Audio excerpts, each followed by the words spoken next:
Hello అండి, నేను ఇప్పుడే బార్బ్రిక్ సినిమాకి వెళ్ళాను. థియేటర్లో 10 మంది ఉన్నారు. 10 మంది దగ్గరికి వెళ్ళి నేను డైరెక్టర్ అని చెప్పకుండా ఒక్కొక్కరికి అడిగాను, భయ్య సినిమా ఎలా ఉందని. సినిమా చాలా బాగుంది అన్నారు. నిజం చెప్పండి భయ్య, నేను డైరెక్టర్ని అని అంటే, సార్ డైరెక్టరా మీరు అని హక్ చేసుకొని సినిమా చాలా బాగుంది సార్ అని అంటే నాకు కళ్ళలో నీళ్ళు ఆగలేదు. ఎందుకు మరి 10 మంది థియేటర్లో ఉన్నారు, 15 మంది థియేటర్లో ఉన్నారు, ఎందుకు నాకు అర్థం కాలేదు. అంటే ఏం చేస్తే వస్తారు? నేను ఇంత 2.5 ఏళ్ళు పిచ్చుకొక్కలా కష్టపడ్డాను.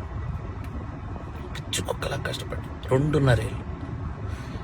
మీకు ఒకటి చెప్పాలి, నేను నిన్న సాటర్డే ఆఫీసులో చిన్న మనస్తాపం అయింది. థియేటర్కి ఎవరు రావట్లేదని చెప్పేసి ఇంటికి వెళ్ళాను. మా ఆవిడ సినిమా 4:40 షోకి వెళ్ళింది. నేను 5 o'clockకి ఇంటికి వెళ్ళిపోతున్నాను చెప్పాను. నువ్వు సినిమా చూసిరా, నేను ఇంటికి వెళ్తున్నాను అన్నాను భయ్య. మా ఆవిడ పరిగెత్తుకొని వచ్చేసింది భయ్య. నాకు అప్పుడు అనిపించిపోయింది, నేను ఎక్కడ మనస్తాపానికి చెంది ఆత్మహత్య చేసుకుంటారేమో అని వచ్చేసింది భయ్య. అంటే 2.5 ఏళ్ళ కష్టం తనకు తెలుసు.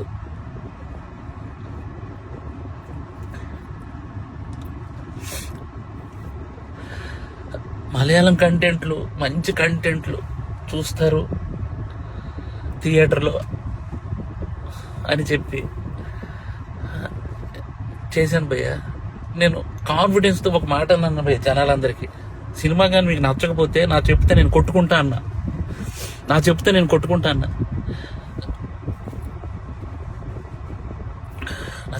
కొట్టుకుంటానంటే కూడా జనాలు రాలేదు భయ్య. నాకు అర్థం కావట్లేదు, ఇప్పుడు జనాలు రావట్లేదు అని అంటే ఏంటి అర్థం? ఒక పని చేస్తా భయ్య, నేను ఇలా కాదు, నేను మలయాళం ఇండస్ట్రీకి డైరెక్ట్ వెళ్ళి అక్కడే సినిమా తీసుకొని ఒక తెలుగు ఆడియన్గా ప్రూవ్ చేయడానికి వస్తాను భయ్య. నేను ఒక తెలుగు ఆడియన్కి సినిమా తెలుగు వాడు తీస్తే ఎలా ఉంటుందో చేసుకొని వస్తాను భయ్య. మీరు మలయాళం సినిమాలు అయితేనే వస్తున్నారు భయ్య, అర్థమైపోయింది నాకు. అంటే పరభాష చిత్రాలు కంటెంట్ సినిమాకి ఒక్కసారి వెళ్ళి బాగాలేదంటే నేను ఒప్పుకుంటా భయ్య. మీరు సినిమాకే రాకపోతే నేను అసలు బాగాలేదు బాగుందో నాకేం తెలుస్తుంది అసలు? నాకు ఎలా? ఈ ఛాలెంజ్ నేను తీసుకున్నాను, నేను అది రిటర్న్ తీసుకొని నా చెప్పుతో నేనే కొట్టుకుంటాను. నా చెప్పుతో నేనే కొట్టుకుంటాను. చాలు భయ్య, చాలు ఉంటా బాయ్.